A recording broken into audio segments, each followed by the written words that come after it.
Okay, so let's look at this problem. X minus y is equal to negative 12, and negative x plus y is equal to 12. Now, neither of these are solved for a variable, but we can get one solved for a variable, and it really, realistically, there's a couple of different options here as to which one you can get to solve for. You want to look for the one that's easiest. So that probably eliminates the negative y, and that probably eliminates the negative x. So you're either going to want to solve here for x, or you're going to probably want to solve here for y. And knowing most of you the way that I do, you're probably going to want to take this and solve for y, because that's what you're used to doing, and that makes total sense. So if I take this equation and I solve for y, I'm going to inverse the x, so I'm going to add x to both sides, so that I get y is equal to an x plus 12. Everybody okay with that? So I've solved this, solved it for y. Now I'm going to take this that I've solved for y, and I'm going to replace it right here in the part of the y. Now, here's where I have to be super careful, because if I'm not careful, I'm about to mess up big time.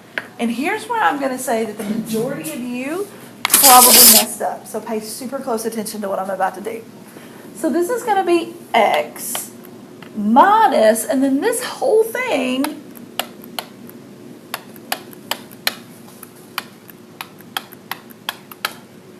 has to go in for y. The entire thing has to go in for y.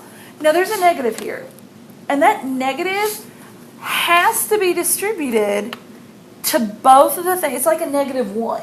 It has to be distributed to both of those things inside that equals, or inside those parentheses. So it's really going to be x minus x, but a negative 1 times a positive 12 is a minus 12. And that's going to also equal negative 12. So now my x's are on the same side, so I can just combine them. But x minus x cancels each other out. It gives me no x's. And it's okay to have no x's, okay? But if you didn't distribute that negative, you're going to have this to be a positive 12. And it's not, because you distribute that negative. So negative 12 is now equal to negative 12. And again, because those are equal to each other, that is a true statement. Negative 12 is the same as negative 12. That's what that says, and that's okay. So because of that, we have the same line, and when we have the same line, we have an infinite number of solutions. An infinite number of solutions, okay? Or infinitely many solutions, however you want to remember to write it. I think there's an I right there. An infinite number of solutions. So again, had these not been equal to each other, then it's a different problem. Have you not distributed your negative to the positive 12, you would have gotten 12 is equal to negative 12, and that would have been a different problem.